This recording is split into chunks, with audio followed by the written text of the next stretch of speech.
Halo, nama saya Mutia Dundia dari PLB 2 akan membacakan teks biografi Laksamana Malahayati. Laksamana Malahayati merupakan laksamana laut wanita pertama di dunia. Kumala Hayati atau akrab dengan sapaan Laksamana Malahayati lahir di Banda Aceh tahun 1550.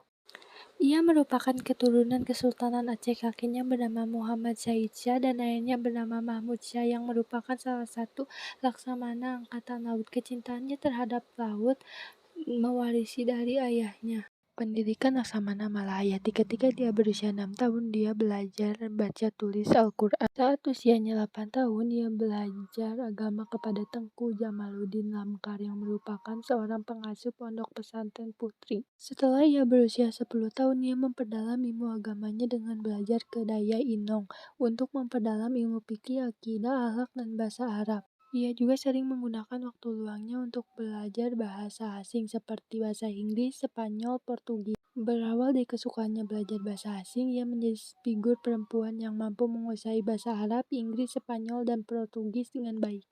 Pada tahun 1575, ia Laksamana Malahayati yaitu Muhammad Syah meninggal dunia di tangan pasukan Portugis saat pertempuran di Selat Malaka. Hal itu yang membuat Laksamana Malahayati ingin menjadi angkatan laut.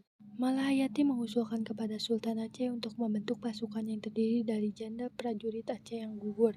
Ketika itu Malahayati telah menjadi janda karena suaminya, Laksamana Jainal Abidin, gugur saat pertempuran Armada Laut Kesultanan Aceh melawan armada Portugis. Permintaan itu dikabulkan. Dia diangkat sebagai pemimpin pasukan Inong Bale dan pangkat Laksamana. Malahayati merupakan perempuan Aceh pertama yang menyandang pangkat ini. Pada tahun 1599, Cornelis de Houtman merupakan komandan ekspedisi Belanda datang ke Aceh.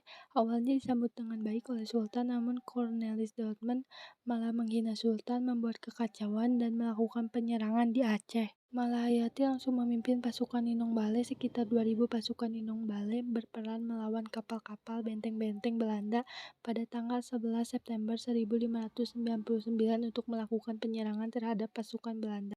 Pertempuran pun terjadi. Malahayati dan pasukannya berhasil masuk ke kapal Cornelis de Houtman. Malahayati berhasil membunuh Cornelis de Houtman dengan tangannya sendiri pada 11 September 1599.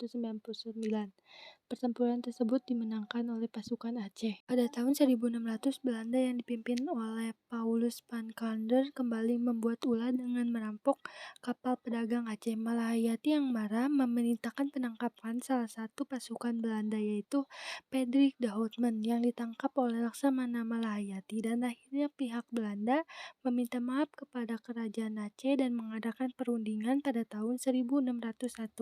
Malahayati menjadi wakil Aceh dan perjanjian pelepasan pasukan Belanda. Belanda pun membayar ganti rugi dan Malahayati melepaskan pasukan Belanda yang dijadikan tawanan.